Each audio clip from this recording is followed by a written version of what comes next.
মর্যাদা মাতরাম, এই যে আমরা অনেক সময় ছেলে পেলে মারা গেলে, আমাদের সন্তানরা মারা গেলে, গরু ছাগল মারা গেলে অনেক সময় আল্লাহর কাছে আপত্তি করি কিনা জোরে বলেন, যে আল্লাহ অমুকে ঝাঁকে ঝাঁকে সন্তান তোমার চোখে পড়লো না, এই এতদিন পরে একটা সন্তান দিয়েছো, এইটাই তোমার চোখে পড়লো, বলি কিনা জোরে বলেন।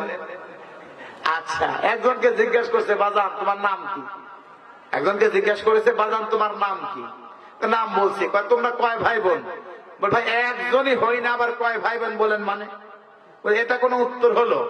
বলতেছে দেখেন আমার আব্বা আম্মা শুনেছি বিবাহের পরে 20 বছর পর্যন্ত কোন সন্তান ছিল না, অনেক আল্লাহর কাছে তদবির করে আল্লাহর কাছে দোয়া করে সে একটা সন্তান হয়েছে, সেটা হলো আমি, আর আপনি বলতেছেন কয় ভাই বোন।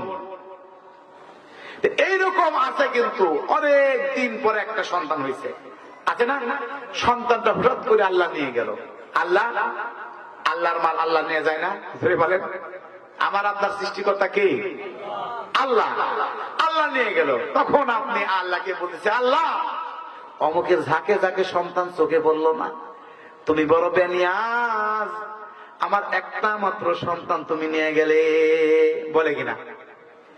অমুকের ঝাঁকে ঝাঁকে সন্তান তোমার চোখে পড়লো না, 10 বছর পরে একটা মাত্র সন্তান তোমার চোখে পড়লো, এ আল্লাহ তুমি বড় পাষাণ, এভাবে আল্লাহকে গালি দেয় না?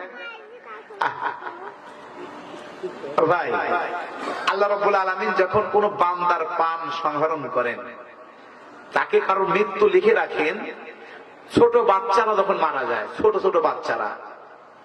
ছোট বাচ্চারা মারা যায়, জীবন যখন নিয়ে আল্লাহর কাছে চলে যায়, আল্লাহ জিজ্ঞাসা করে ও আমার ফেরেশতারা, আমার বান্দার যে জানটা কবজ করলে তার পিতা মাতার অবস্থা কি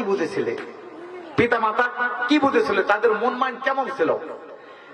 এবার আল্লাহর ফেরেশতা বলে আল্লাহ আমি যখন ওই নাবালেগ সন্তানের জীবন কবজ করেছিলাম, পিতা মাতা বলেছিল আল্লাহ তুমি সন্তান দিয়েছিলে, এই সন্তানের মালিক আমি না, সন্তানের মালিক তুমি, রব্বুল আলামিন তুমি দিয়েছিলে, তুমি নিয়ে গেলে, তোমার উপর কোনো অভিযোগ নাই। আল্লাহ রাব্বুল আলামিন খুশি হয়ে যান। খুশি হওয়ার পরে ফেরেশতাদেরকে বলে দেন ও আমার ফেরেশতারা, জান্নাতের মধ্যে একটা বালাখানা তৈরি করো, বিশাল বড় একটা অট্টালিকা তৈরি করো, ওই অট্টালিকার গেটের মধ্যে লিখে দাও বাইতুল হাম। ওই পিতা এবং ওই মাতা সন্তান মারা যাওয়ার পরে আমার প্রশংসা করেছে, এই অট্টালিকার দরজার উপর লিখে দাও এই বিল্ডিংটা তাদেরকে দেব, আর এই বিল্ডিং এর নাম হবে বাইতুল হাম, প্রশংসার ঘর। মর্যাদা মাতরম, আল্লাহ আমাদেরকে মাঝে মাঝে পরীক্ষা করেন, কথা ঠিক কিনা? সন্তানদেরকে নিয়ে যায়। রাসূল পাক সাল্লাল্লাহু আলাইহি সাল্লাম বলেন সিনতানে ফিন নাসে হুমা বিহিম কুফরুন, সিনতানে ফিন নাসি হুমা বিহিম কুফরুন, দুইটা খাসলত মানুষের মধ্যে থাকলে কুফরের দিকে নিয়ে যাবে। কিসের দিকে? জোরে বলেন কিসের দিকে? দুইটা অভ্যাস মানুষের মধ্যে থাকলে কুফরের দিকে নিয়ে যায়।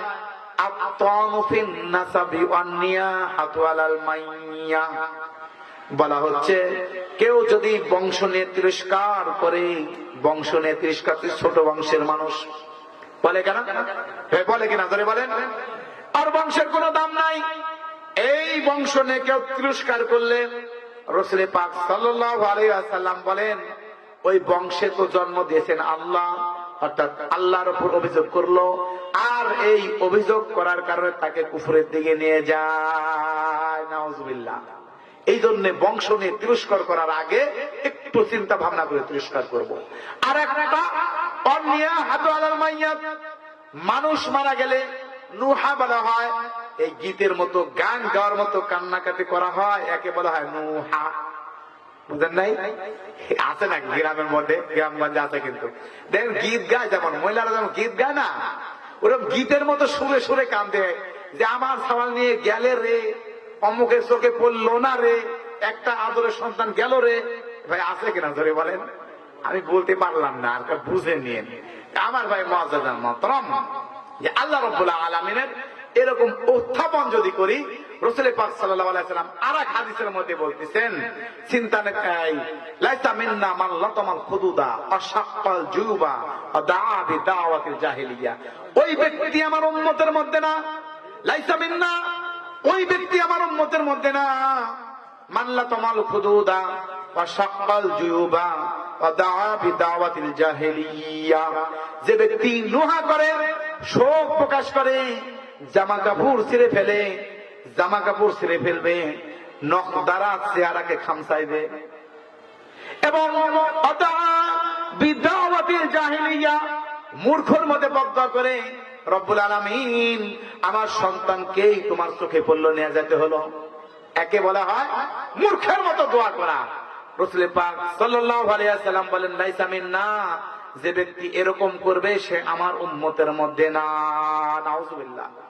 আমার ভাইরা, কি বলতেছিলাম? আল্লাহ রাব্বুল আলামিনের একটি নাম খালেক।